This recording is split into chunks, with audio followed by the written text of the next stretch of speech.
If you're having trouble receiving login codes from YouTube, follow these steps to troubleshoot and resolve the issue quickly.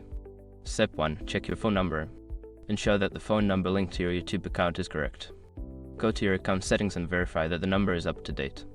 Step 2. Review your network connection. Make sure your device has a stable internet connection. A poor connection can prevent the login codes from being sent or received. Step 3. Look for message filters.